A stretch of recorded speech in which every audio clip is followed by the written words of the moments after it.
Welcome to Save As Ability, a podcast to educate and inform you about disability employment issues. My name is David D'Arcangelo, and I'm your disability policy expert. Hey everybody, how you doing? It's David D'Arcangelo back with you for another episode of Save As Ability. Today we're going to be talking about essential functions of the job. Yeah, essential functions of the job are written into Title I of the Americans with Disabilities Act, or Title I of the ADA. But before we do that, just want to give a quick plug for these pins that we're doing. If anybody wants a pin, just please put in the comments that you've gotten something out of the episode so that we can know we're doing the right thing here. Put in some ideas for us for future episodes, and we'll send you a button while supplies last. All right, so here we go to the essential job functions, or some people say the essential job duties or the essential functions of the job. Sometimes that language is in different forms.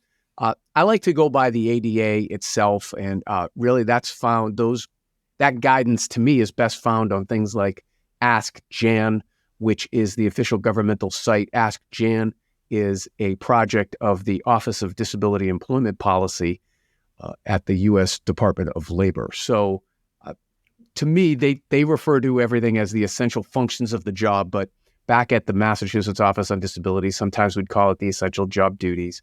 But really what we're talking about is if you can picture the posting in an advertisement for a job, whether that be online or in the newspaper, or you see it somewhere, or you come across it on LinkedIn or somewhere else, invariably there'll be a set of duties like, must be able to type 70 words a minute, or, keyboard 70 words a minute, or something to that effect. And there'll be a list of those. Well, those essential functions of the job are really what we're talking about when it comes time to be able to accommodate a person with a disability. And oftentimes those essential job functions then make it into job descriptions. So remember, the ADA indicates that companies or organizations with 15 or more employees have the responsibility of observing Title I employment, Title I of the ADA. And so these are the types of entities that we're talking about here. They tend to be larger employers, and larger employers are going to tend to have HR departments with job descriptions that are pretty well defined. So really that's kind of the basis of where we're coming at most of this today, talking about it. And so it starts with things like the job posting itself. And in fact, the EEOC, the Equal Employment Opportunity Commission, which it's their responsibility to enforce Title I of the ADA, have, in the occasion when an employer doesn't have a job description for the job, they will actually look at the posting and say, well, what did you advertise? What were the expectations of the job there? And there's much case law and rulings that they've had on that, and both regulatory-wise, but some that have gone to court, and decisions and things like that have been made as well. So why is this so important? Well, this is so important because in order to be able to have a level playing field, a fair playing field for everybody, for not just people with disabilities, but everybody in the organization, the employer, it's in the best interest of the employer and the employee to have an expectation and to be accountable for what their job is, And so the way to do that is to have these essential job functions laid out very well in a job description, to me, something that you can measure against periodically to be able to say, hey, you're making your progress here. And, what gets measured gets done. And that's, you're taking it out of some subjective thing and you're making an objective exercise that is a data-driven exercise. I think that's a good thing. You may have recently heard a dust-up about this. Actually, Elon Musk and Mark Cuban got into it a little bit about like a larger DEI conversation. And I don't know if they realized they were bringing in people with disabilities, but really the rationale, like the legal rationale, the basis for these essential job functions is a very important aspect of Title I of the Americans with Disabilities Act. To me, it lends total credence to it because what it's essentially saying is, yes, these are merit-based. This is you've got to be able to perform here. Now, the interactive process and accommodations are for the times when we need to craft or we need to make sure that the person with the disability isn't being discriminated against by the essential job functions. Sometimes it's inadvertently done with old postings.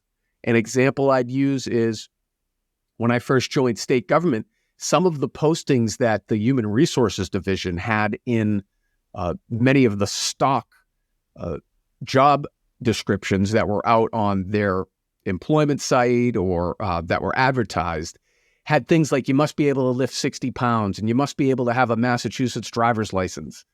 Well, that may have been true when those may have been necessary requirements when they were put in 40 years ago or 50 years ago. But since then, the job has evolved where you don't need to lift any pounds or, you don't even need to drive at all. You might need just a valid ID. So, making sure that we're keeping our job descriptions up to date so we're not unintentionally screening out, because of course we'd never want to intentionally screen out people with disabilities. We've been over this. Sometimes people with disabilities are going to be your best employees.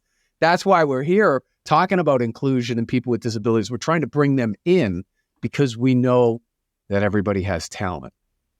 So back to the essential job functions that we were talking about, and Mr. Musk and Mr. Cuban, where they were trying to talk about it was, again, you've got to be able to do the essential functions of the job. But we can't be moving the goalposts on that either. So really, to be proactive, what we want to do is we want to be having regular dialogue, not only with the employees, but internally management, to make sure that these job descriptions and the essential functions of the job are reflecting what is actually being performed by the employee. Okay? It seems rudimentary, but believe me, I think we've gone over this.